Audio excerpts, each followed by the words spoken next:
I'm a well-meaning model. I don't think you know what that means. I have an image, and if you're trying to tear down my image in my 3-year contract with them, it's actually pretty serious. It's something some people consider the top. So if you're trying to do that, you're failing at it because guess what? Attached to me is professionality. It's my face. It's in everything I do. It's the way I walk. It's the way I talk, okay? So if you want to try to wreck my image, you'll never succeed. You know why? Because my image is me.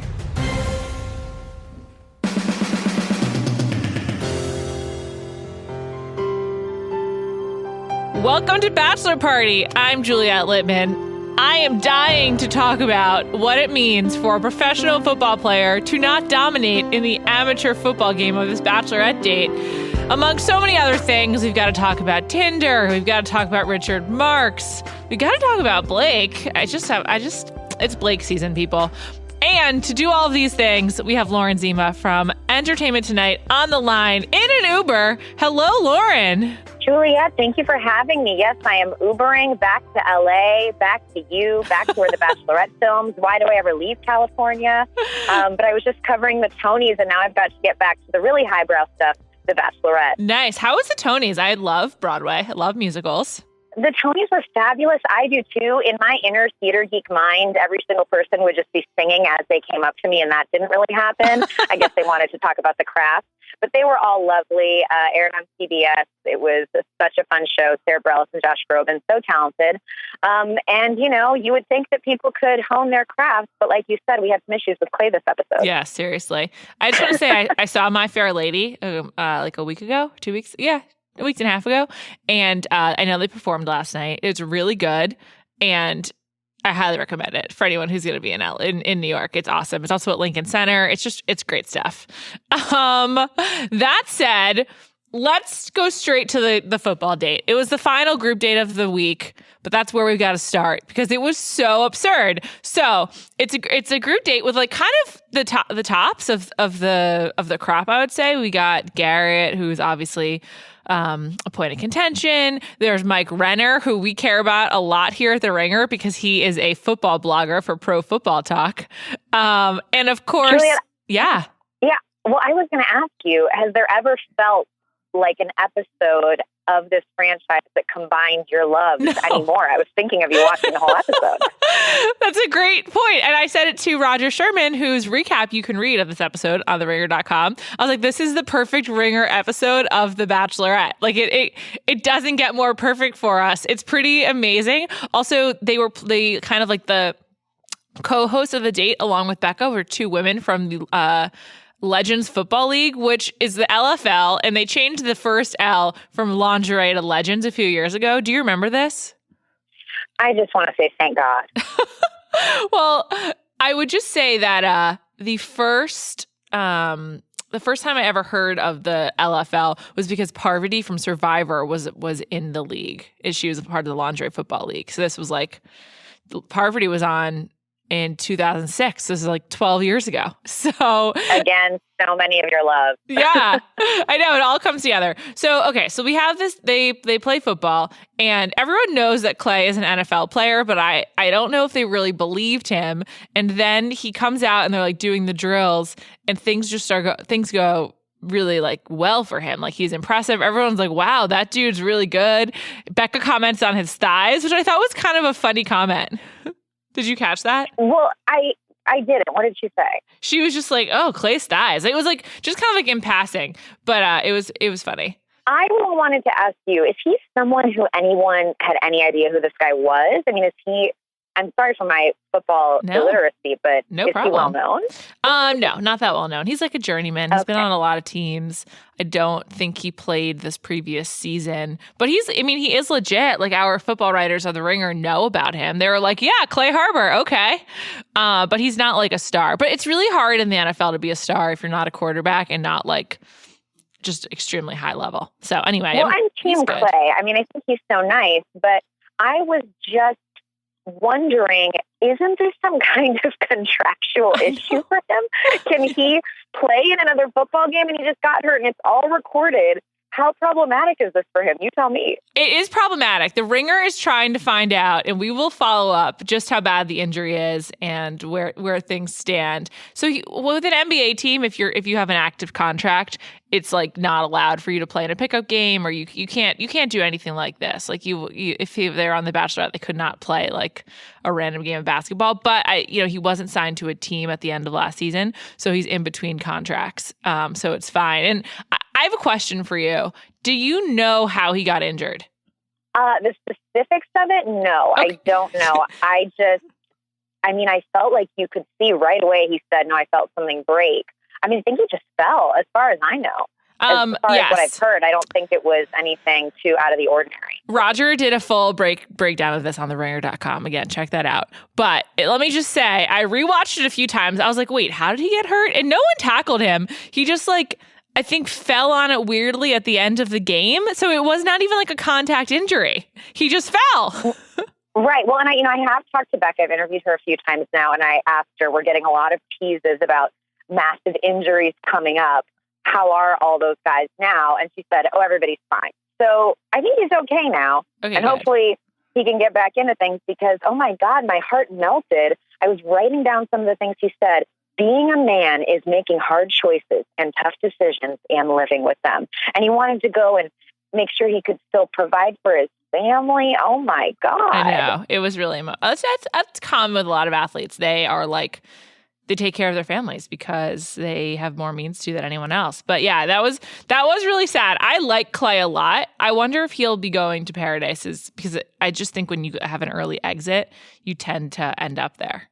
Yeah, I wouldn't be surprised, although I'll be interested to see what the reaction continues to be because, like I said, he was just sort of there for me. And then this episode, when he said that he knew he had to leave, but, quote, I regret it already. I know. Those are the kind of moments where fans just rally around that person. And I don't know if this early in the season we can get that strong of a stance behind him, but we'll definitely see some people tweeting and tagging Clay for Bachelor. One reason why I think people will care about him is most of these guys, and we're going to really get into this in a few minutes, are just not people you would actually date. A lot of them are very clearly there for the wrong reasons because they want to just be on television. Clay is way more genuine and seemingly nice than a lot of these guys. And I think it's a little bit less weird for a professional athlete to go on a reality dating show because it's kind of hard to meet people anyway. Less for football players, but sort of he's already used to a lot of scrutiny and used to being on camera. So kind of why not go on The Bachelor? So it's less weird to me that he would do it versus just a regular Joe Schmo who has never been on a camera before. Tell me if I was overreacting to this. After the football date, when I think it was Connor, then says, well, I never played football, but I want to show you baseball. I'm like, dude, let it go. I know. Come up with something else. Oh, I didn't play this sport. I want to show you my sport. I don't know. There have been a lot of sports demonstrations, and I worry that we get into mansplaining territory, for lack of a better term. Not that women don't play sports, but I'm like, I don't need you to explain to this, this little Becca how to throw a ball. We're going to be okay. Let's move along. Can we talk about anything else? Yeah, he seemed like a real inferiority complex. I think if I was a man and I was competing against a professional athlete, I might feel the same way, if I'm being honest. I also thought Clay seemed great and all, but it is inexcusable, straight up inexcusable to not be able to just dominate that game. The fact that Garrett seemed like the best player for most of it is really bad. It ended in a tie, 21-21. He's a professional football player. How do you not win? It did not look great for Clay, did it? This will not help with him getting the contract that he might need. Hopefully no one watched The Bachelorette. It was not a good moment, but we love Clay. Garrett, his football performance reminded me of the Bradley Cooper character in Wedding Crashers. He was just going so hard. So hard. And I guess, again, they're all trying to show up the professional athlete. But yeah, were going so hard. And I think we're definitely getting into that time of the season where a couple of the guys have had significant time with Becca. And so then they get real competitive and real jealous and they make extreme decisions. And, they go hard at pickup football games. They really do. It was bad showing for Clay, but a really fun date. Also, Keyshawn Johnson is super duper famous, by the way. Okay. Excellent to know. Thank you. I need this background. Yes, he's I also major. think that Chris Harrison he is loving doing an announcing date lately. Have you noticed that? Yes. Like, he did Fred Willard. He did it last season on Ari's season, Winter Games. Chris Harrison, I think, is missing his announcing days. And he's like, hey, I've been doing the show a long time. Let me bring some of my idols in here and just do some dry sports announcing. And he's great at it. Yeah. I was thinking it was a carryover from Winter Games. Like, he had so much fun doing that he's just keeping it going. I don't know. A lot of Chris Harrison. I usually, I count up his TRT. That's coming back. It's coming back on Thursday on the B-side. We'll catch up with all 3 episodes. Then going forward, it'll be on that episode. So more to come on the Chris Harrison front, of course. So he always has so much more to give. I've got no doubt.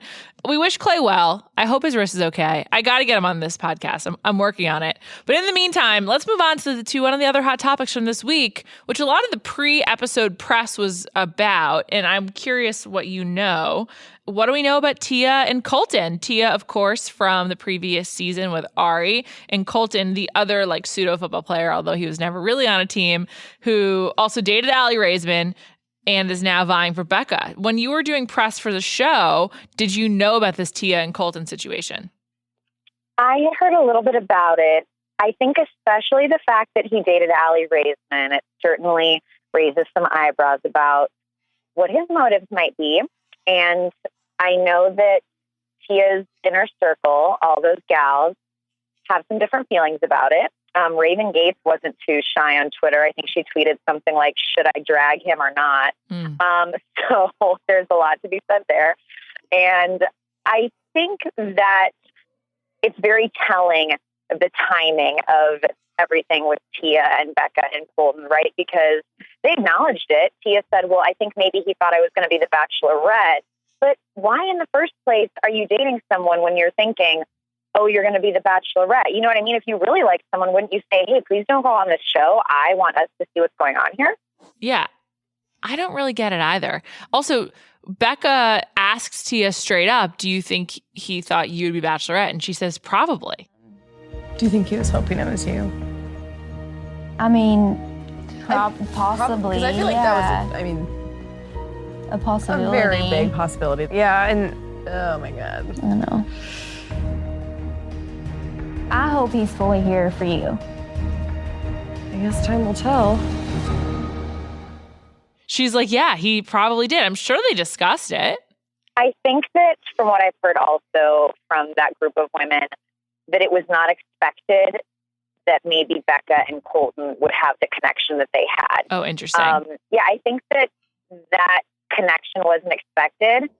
I would not be surprised to learn that Tia is maybe still harboring some feelings for Colton. We might hear about that. Interesting.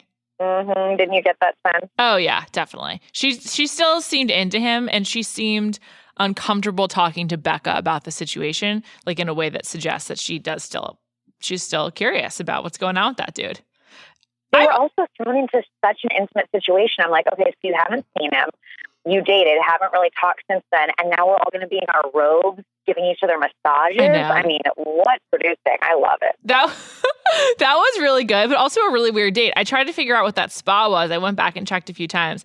It looks like it's just in a random hotel. I thought maybe it was a Korean spa, but I don't think it was. It lost its legitimacy for me when the women were putting their feet into what looked like colorful buckets for like colorful ice buckets from Target. You know what I mean? That's what those buckets look like. Yeah. So a couple things actually about that, logistical things, and we'll come back to the date. So it was raining this week, which I actually can't recall ever seeing happen in LA on this show before. And can you? I was literally thinking to myself, living in LA, I was thinking, when do I remember it raining? When was this? Yeah. And no, I don't remember it happening on the show. And I wrote down, they're all in sweatshirts. But I guess what else did they have other than hoodies probably? I don't think anybody packed rain gear, I would guess. Yeah. So, yeah, I'm sure they did it. They probably needed to borrow umbrellas or something. It's usually what happens when there's a weather event that the Bachelor can't foresee is they bring them in sweatshirts basically. So they end up looking alike.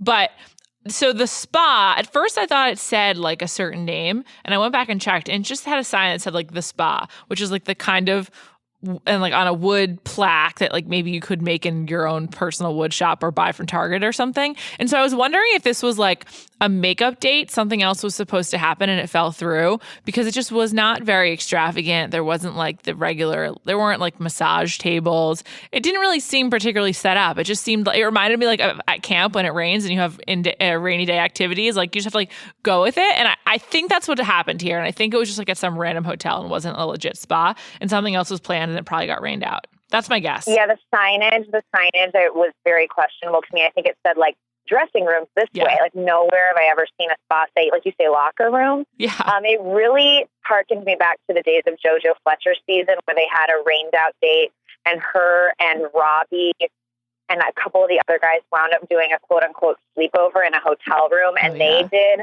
like a massage train. So you know what? When it rains, we do massages, I guess, to each other. What incredible logic. Okay, it's raining. I guess we just need to give each other massages today. What else can we do?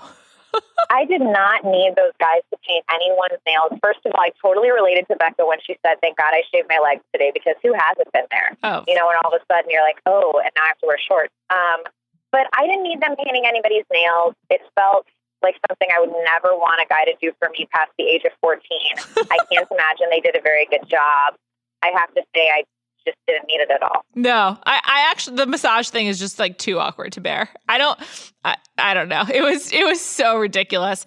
Also, it just like kind of put Becca in a weird position where she had to like be touching everyone, but like maybe she's not into all of them. I don't know. Yeah, and someone, I think Kendall said, well, I'm really looking for which guys are giving Becca the most attention instead of the rest of us. But that's such a catch-22 because then if the guys aren't giving her friends attention, then they come off like they don't care about her friends. It felt like a lose-lose. They also had those weird scalp whisk things that would never be at a spa. Those metal things, you know, it felt like somebody ran out again to a Target and bought some stuff that could work. And that's where we ended up. Absolutely. I'd love to get the shopping list that the PA was handed. And that like this, they're like, go get all this shit. 100%. And you know what that they came back with? That PA came back with what they could find because nothing on the list was obviously worth wherever they went. It's definitely true. So there's some rumors out there about Colton and Tia, and I'm wondering what you know. So one of them is that he like they met up in LA. She was living in Arkansas and lives in Denver, but they met in LA. So he apparently, I read that he flew her out, but I'm just wondering if that's like not actually what happened. That's just sort of like the Reddit rumor. Do you know? I don't know about him flying her out or not. I just do know that I think that the feelings did not disappear in the way that he intimated to Becca. I don't think that things ended in this pretty tie it in a bow kind of a way that he made her think, you know? Yeah. And maybe on his end they did, but that's kind of what's raising eyebrows for me is I don't think it was a clean cut ending. Interesting. The other thing is Tia says to Becca, the most we did was kiss. That's what she tells Becca. That is the opportune time to say, and hey, by the way, he's a virgin. And she didn't. So does Tia not know, or does she just not tell her, or do we not see that on camera?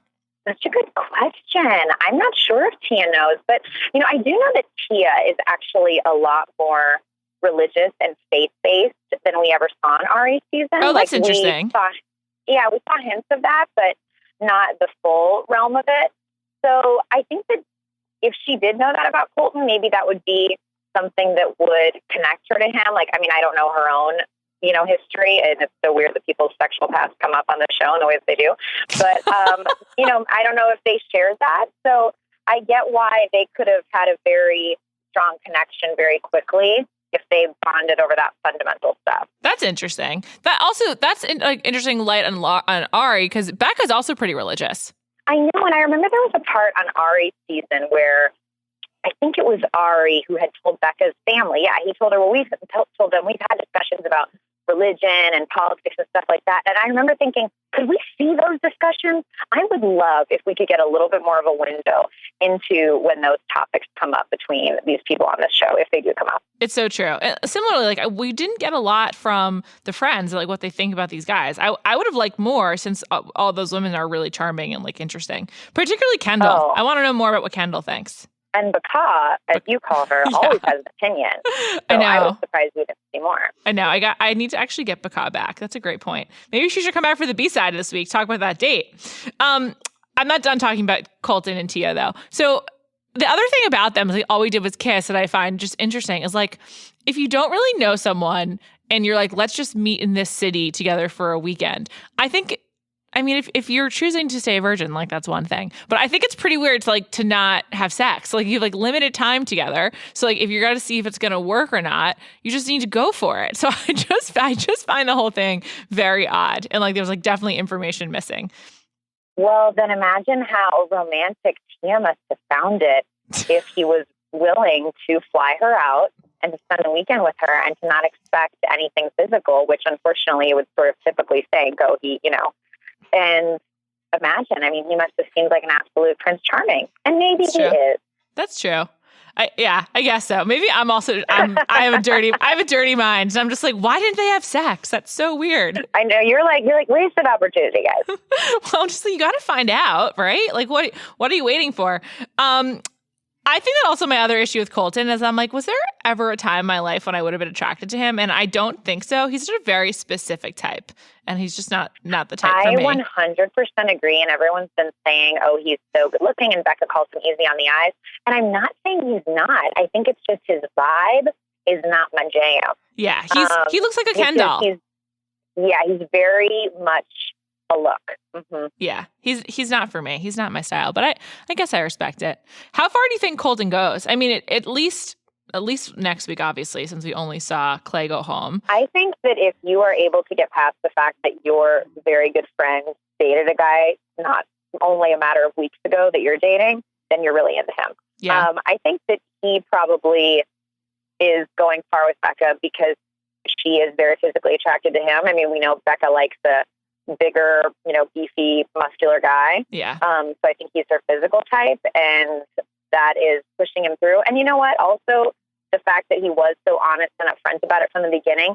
I interviewed Dean Ungwith the other day, and you always hear people say you get so little time on these shows, and I have sometimes thought people were exaggerating that. But he told me, no, he estimates that on night one, he got about 90 seconds of time with Rachel Lindsay. So when you think about how little actual conversation they have, the fact that he did own up to that and say that, it's like, that's all she has to go on, And so the literal information that she has is this man is honest. He was honest with me. So that's what she has to go on. So she's adding that up in her head. And I think he'll go far between honesty, vulnerability, and those muscles that Becca likes. Okay. That's a good point, I guess. He's just so not for me. I'm like, okay, good, go for it, girl. But whatever. Have yourself a time with Colton. Colton just is such a name for him. Who are you into this season? Because I'm actually not really attracted to any of the guys. Just my own taste. I'm not really into any of them either. I'm concerned that perhaps I'm getting too old for these men.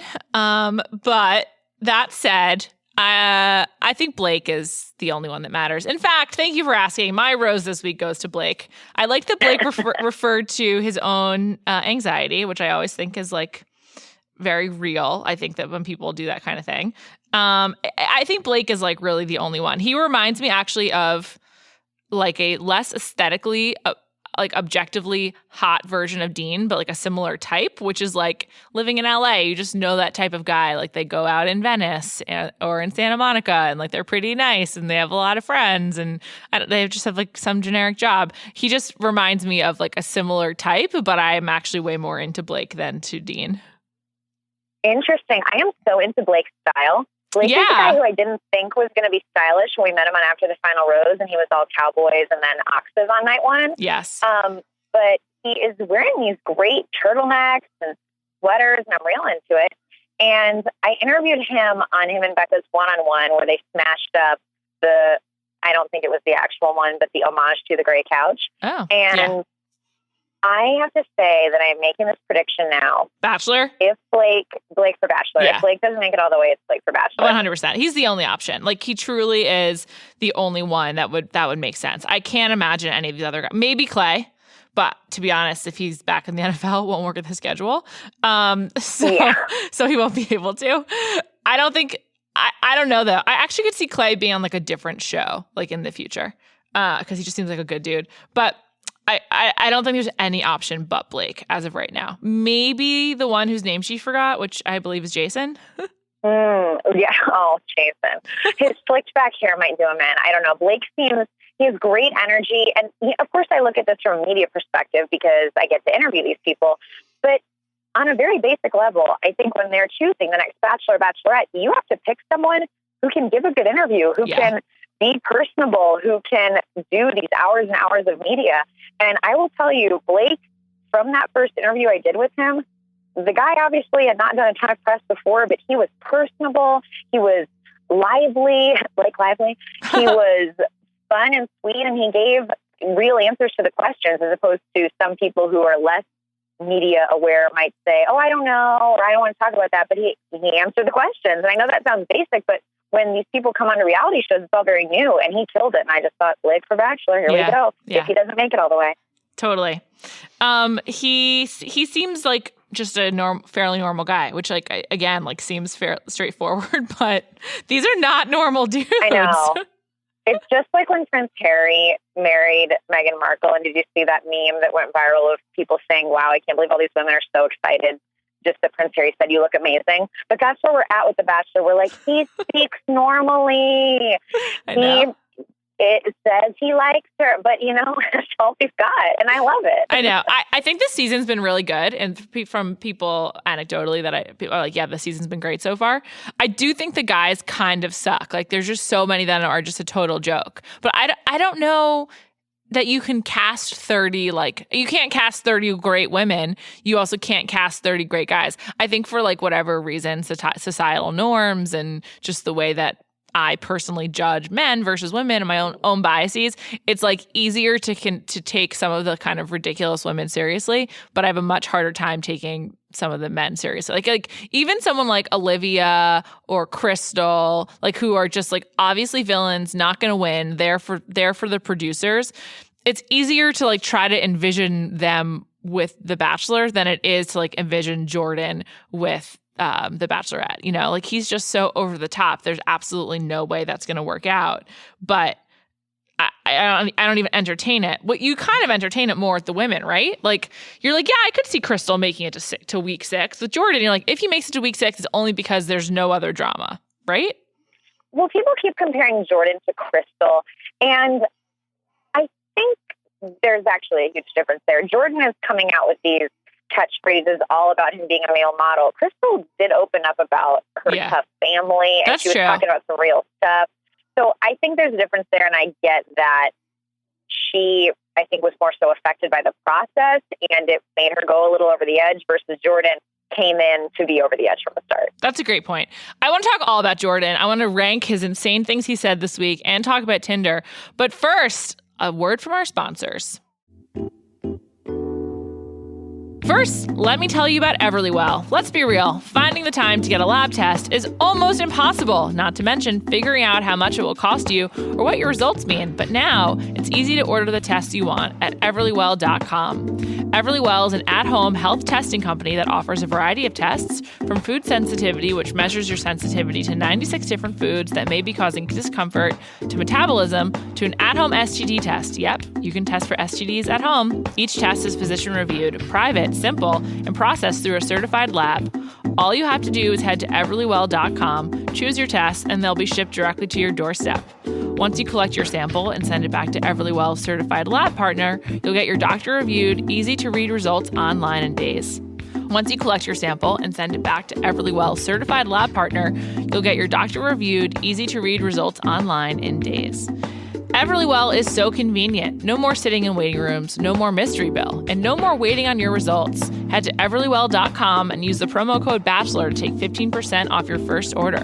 That's everlywell.com, promo code BACHELOR for 15% off your first order. Take control of your health today with Everlywell's at-home health tests. Your test on your time and on your terms. Today's episode is also sponsored by Storyworth. Everyone has a family member who tells the best stories. Storyworth makes it easy and fun for your loved ones to share those stories.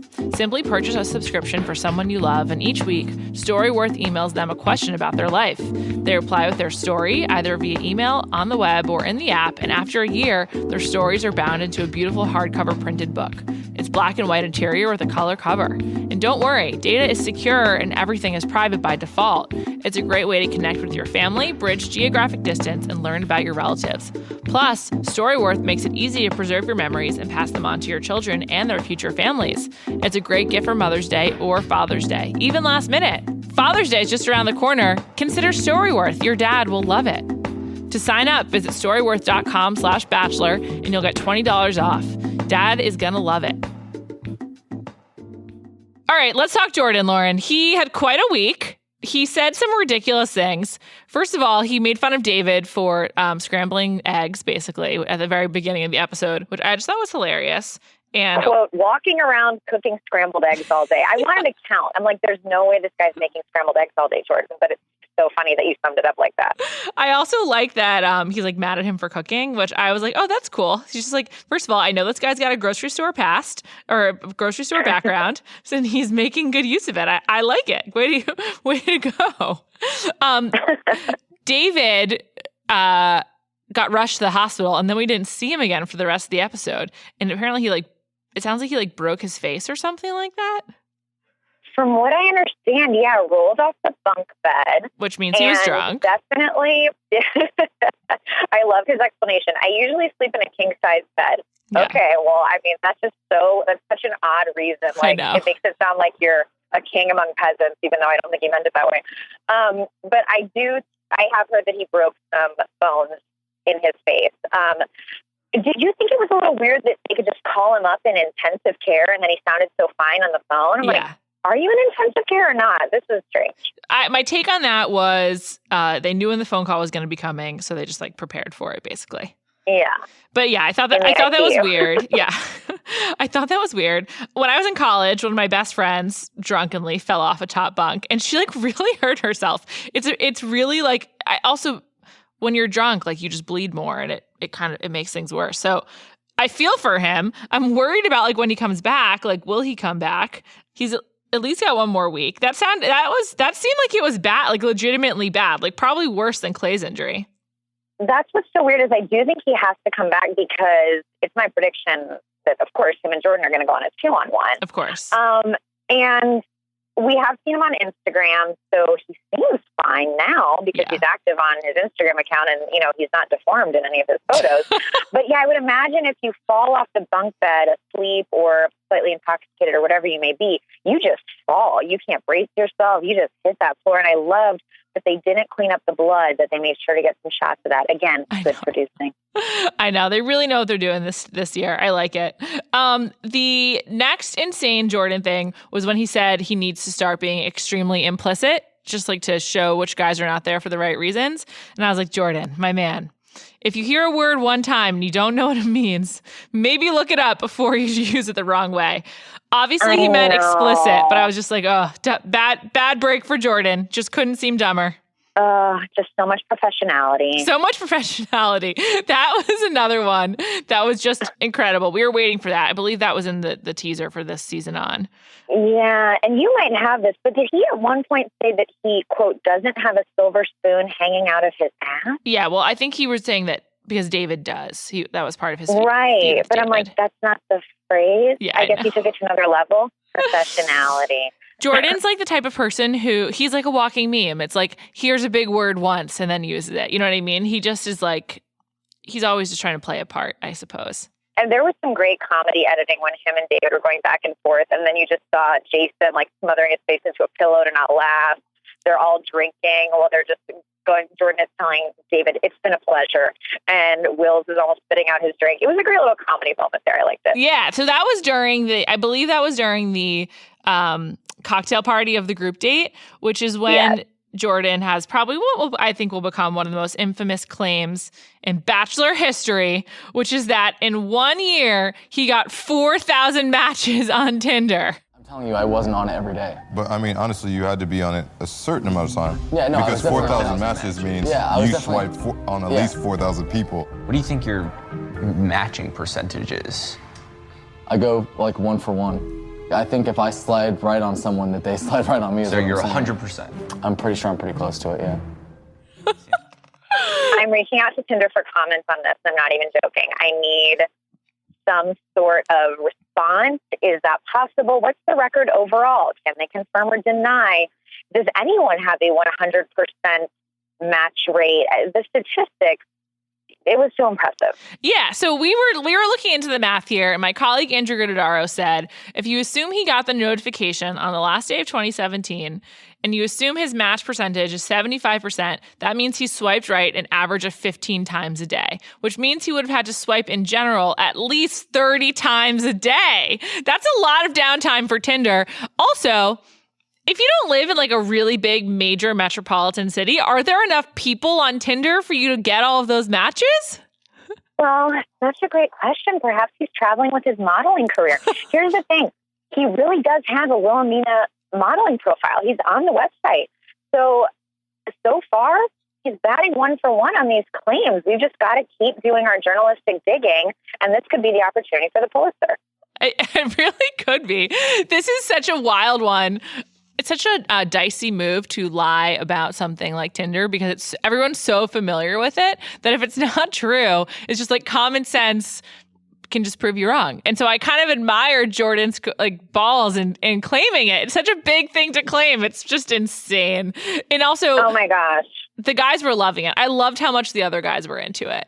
Yeah, and then when him and Becca had their time together, just the two of them, he said to her, quote, I know it's hard with like me being a model. And I don't know how she didn't burst out laughing. I really don't. I was like, did you hear him? I mean, what just happened? Becca must really like some of the other guys to not mind that Jordan is still around. Can you imagine having to spend time alone with him? Oh my gosh. Can I also say, this stuck out to me. Did you notice that he said, quote, I got a notification today? Yes. How did he get a notification? Where's your phone, Jordan? Does Jordan have a secret phone? I've heard that people do this. Several former cast members have told me they're able to sneak their phones onto the show. Really? How? Uh-huh. I guess, and maybe before the scandal, it was a little easier now than it is, the Bachelor in Paradise thing, but I've heard that it's just not that hard to get stuff in, you know, I guess, quote-unquote contraband, whatever. But you have these suitcases, and they say that the producers aren't going through every nook and cranny of your suitcase. So, I mean, how else do you explain him saying, I got a notification today? I don't know. That's a great point. I thought he was lying, but maybe he just is bored and he's on Tinder. Yeah. Interesting. Well, either way, he's on his phone. Yeah, I don't know. On the challenge, they're much stricter. Like they're and Survivor, obviously. If you have contraband, you're done for. That's a huge error. Huge. Yes. Well, this could open up a whole investigation. Oh, wow. I am going to look into that. Wow, Lauren, your expertise is really paying off this episode. Thank you so much. Well, I'm glad you're here for the sports. I'm here for the contraband. Let's break it all down. Did you notice when Colton kind of initiated the conversation? He was like, Jordan, what was that about that you were telling us about before? And then Jordan's like, oh yeah, and then launches into the Tinder story. And I have a theory, which is this conversation probably happened in a van ride or somewhere else where it wasn't caught on camera. And the producers were like, that is so good, we need to run it back. And they somehow like staged it for this cocktail party. That's fair. And I want to thank them for doing that. Me too. I need all the great moments. Yeah. Me too. It's really good. I just want to say, I like Jordan as a character on this season. He's good comic relief. He's so ridiculous. He's like fairly innocuous. He just sucks. Like you would never date him. I have no interest in seeing him in Paradise. Like literally none. Because he's not, you can't take him seriously. And like as ridiculous as Paradise is, you want to believe in some of the relationships. Yeah. I 100% agree with you that I love him as TV. He's great TV, and I 100% think there's no way he won't be on Paradise. He's just gotta be. He's a character because Paradise has those comedy elements too, you know? And hey, I'll always take a moment where somebody who we didn't expect to find a relationship just turns around and does. I know. But I want them to do like a photo shoot date with Jordan if he winds up in Paradise. It's kind of surprising they haven't done that yet for him, actually. Mm-hmm. That's a good idea. I'll pass that along to the powers that be, to the extent that anyone listens to me, which is not a very large extent. It was an all-time great moment, though. Thank you so much to Jordan for bringing that. You know, just loved it. 100%. What a great guy. That was part of the massage date, and then the third date this week was a one-on-one with Chris, who basically doesn't exist to me. When I was making the rundown, like the outline for this episode, I completely forgot about this date. And I care about songwriting. Like the great songwriters like Diane Warren and David Foster and Richard Marx, who was on this date, like they are important figures to me. And I just totally forgot that this happened. Chris is like just, I don't know. He's a total snooze. Have you met him? I have not met him. I certainly think that we could give up the guise of any of us thinking that Chris recognized Richard Marx when he walked into that room. He's like, we walk in and Richard Marx is playing. I'm like, I didn't even recognize Richard Marx. Me neither. I mean, he looks great, but I didn't recognize him. I didn't either. And like that song I really liked as a kid. And I was like, oh, Kevin Costner, great song. Right. Yeah. Nobody is knowing Richard Marx on the streets. And Chris, though, he really looks like, and I'm forgetting the guy's name now. We have a list up at etonline.com of who the Bachelor contestants look like, and he really looks like that guy from New Kids on the Block. I'm still blanking on his name. Yeah, it's Danny, I believe. Yes, but as much as he has a look-alike, and as much as he opened up about his crazy past and that sad story with his dad, really sad. I also did not connect with him. Yeah, that was really sad, and I don't want to take anything away from that. That said, Chris is really boring, and I can't believe he got a one-on-one. I can't believe they burned a one-on-one on someone that dull this early in the season. As mean as that may be. There were a couple of surprising moments this episode, right? And I don't mean like, someone winding up in intensive care. I mean, I didn't expect Chris to get the one-on-one, and I was really surprised when Becca said she had a crush on Jason. I'm like, who's Jason? I know. Do you watch The Marvelous Mrs. Maisel? Yes. He looks like Mrs. Maisel's husband, Joel Maisel. A million. Yes, dead on. Jason seems like fun to hang with, but I don't know. He's like constantly dressed for like a family reunion where he doesn't know what the dress code is or something. I think he's maybe surprisingly average in the best way. His job is senior corporate banker. I'm like, oh, does this guy like actually have a good job? Yeah. And he's actually just a normal dude, and that's why we forgot his name, as did Becca. I love that they acknowledge that, because that has to happen way more than we see. I've heard that when they do the rose ceremonies, especially in the beginning, they leave the room several times, and it's often because they have to, check look names. at the pictures. Yeah, and check the name. I love it too. Because how can you recall? I can't remember all these guys' names. Connor, I was like, is that a Connor? Or like, who is this? It's very hard to keep track. I felt like I was seeing people for the first time. I'm like, I don't even remember seeing you on this season yet. Oh, yeah, definitely. And there's just been like so much David. By the way, David speaks like someone who, I don't even know what it is, but his cadence is very odd. It kind of reminds me of like a Jack Nicholson impression all the time or something like that. Oh, I see that. David was certainly a surprise choice to be the nemesis for Jordan, right? He's very young. I think he's only 24, 25. Not that Jordan's much older, but David seems a little in over his head on this. Yeah. And, then he fell off the bed. So here we are. I feel like David will definitely be in Paradise, and I'm for it. I like it. I just like David. The Chris date was just such a snooze, and I thought it was interesting they got Richard Marx, and I was like, would Richard Marx be on the show if David Foster wasn't having a moment? I thought it was like, we can't get David Foster, so at least we'll go for this guy. They tend to surprise me, I actually think what happens, because when we were on the one-on-one date with Becca and Blake, and Lil Jon was on it, I was thinking, Lil Jon, really? And then some of the producers had said, well, we've been wanting him to come on for years, and it just never worked out.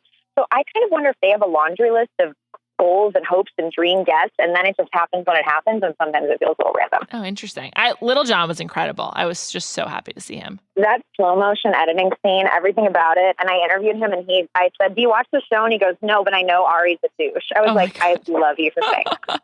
I love Little Jon. What do you think his price is? I was discussing this last week. Like, how much does it cost to get Little Jon on The Bachelorette? Like $10,000, $20,000? I feel like he just comes on. Do they pay? Do they pay for the guests, or do they pay for the people who appear? I don't know 100%, but I've always thought no. I would imagine it's just a trade-off for, you're on this massive show. Yeah, you get publicity. And especially because it is people like Lil Jon who, all my love to him, and he's wonderful, but he's not at the height of everything. So yeah, take this moment and, run with it. Publicity. Yeah. Yeah. I thought Becca's song lyrics were actually pretty good. Chris, on the other hand, like Becca was like, oh my God, that was so amazing. He doesn't know how to rhyme. He was rhyming words that are similar, but aren't actually rhymes. Right. And that's what I couldn't figure out. Are these song lyrics or is this slam poetry? He used a couple multisyllabic words that didn't seem very singable to me. I was not here for it. And thank God Richard Marx was there to do something with it. I know. It was thank pretty God bizarre. we got him playing Right Here Waiting, because if we hadn't, that would have felt like a massive letdown. Total When waste. they came back and saw him in their play, I was like, yes, we needed this. I know. It would have been a total waste. I think my other problem with Chris was that it looked like he was wearing a jacket he borrowed from Becca. Like, it just was like, I don't know, dude. I just wasn't impressed. I think that they need to have you on to consult on a few of these things. Like, just have you go through the guy's stuff before they ever go to the mansion and be like, no, yes, okay, good. Because you just felt like it is Juliet. Thank you, Lauren. I would love to. I'm just looking to be heard as much as possible. How are you feeling about Becca? Because I think some people have accused her of being boring. I really like her. You've met her. What's she like in person? She is so wonderful. I love her. I think she is genuinely a good person, a grounded person. And while people might say boring, here's the thing. I actually think that often the lead is not the most charactery of a person on the show. It's like they're the straight man playing to all of these characters. So it's not really Becca's job as the lead to be insanely over the top. She's there to kind of keep everything grounded and real in the fact that at the end of the day, we're still trying to make people find a relationship. Plus, I feel that after Ari, we needed a little palate cleanser. Yeah, I agree. A little tempering, and she's doing that for us. I think she's been through some really real stuff in her life. Not only did she lose her dad, but then her mom was, I believe, sick as well. So I think that she knows what real loss is, and that's helping her stay super committed to this whole thing. Like, she's not going to just do this for her career. I really don't think she is. And so that makes me like her. Yeah, I agree with you. I like her a lot. I think she seems very sweet, very fun, pretty genuine. I hope she finds love. Have you heard anything about what some of the big heartaches are coming up without being too specific or spoilery? The big heartaches coming up. Like, we see her cry and we see her say, this is basically what Ari did to me. I know. I asked her about that. And I asked her because the promo really makes it seem like Lincoln's involved in that. But sometimes those promos are edited a little trickily. I bet he's out soon. We're not getting a lot of real Lincoln minutes. I bet he's out in 1 or 2 weeks. Oh, when he says something like kissing her is like flying on a unicorn over the wings of a Pegasus into a rainbow or whatever, like, dude, call it a day. I know. But I asked her if any of the moments on this season had been harder than the breakup with Ari, and she said yes. So really? I think that she gets some really, really real feelings here. And who knows if there's more heartache ahead, because I'm sure you heard about Garrett's whole Instagram scandal thing. Yeah, we talked about that. I asked her if she'd talked to him about it, and she said she couldn't say. So we'll see. Interesting. Yeah, they really keep things under lock and key. That sucks, though. That sucks for that to be the leading story coming out of her season. It also sucks that they cast someone like that. But, that said, they make some interesting casting decisions in the past. So I guess I shouldn't be surprised. I'm here to rally behind Becca. I am. Me too. I think I don't agree with the critique that she's boring, and I don't think we're going to get a boring season. But so far, I'm loving it. Me too. It really has been pretty fun, which is a relief. Let's just have some fun with this silly show. I'm pretty into it. It's because good stuff. Things got too real at the end of last season, didn't they? I mean, too real, and we went off the rails. I agree. Completely agree. Lauren, thank you so much for taking the time in your Uber. You've been a delight as always. When you're back in LA, you'll have to come through for another pod. Oh, thank you. Yes, of course. I'll be back on Thursday, as always. And next week, I have a really big guest for next week. It's just a personal dream coming true. I'm not going to say who it is. It was actually supposed to be this week, but we rescheduled. And I'm so happy to have had you, Lauren, but I really can't wait for next week. It's going to be great. It's Richard Marx. Yeah, it's Richard Marx, exactly. Thanks again to our sponsors, and don't forget to check out the rest of the Ringer Podcast Network. You can head to theringer.com/podcast for all of it. I'm Juliet Litman, and I'll be back next week.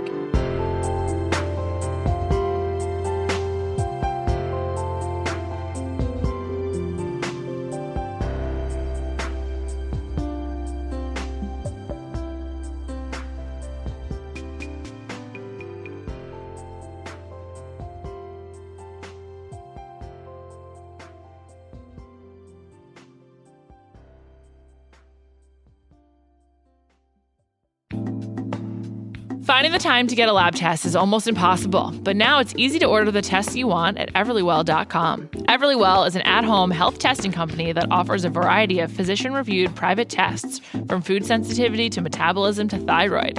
No more sitting in waiting rooms or waiting on your results. Head to everlywell.com and use promo code Bachelor to take 15% off your first order. It's Everlywell, your test on your time and your terms.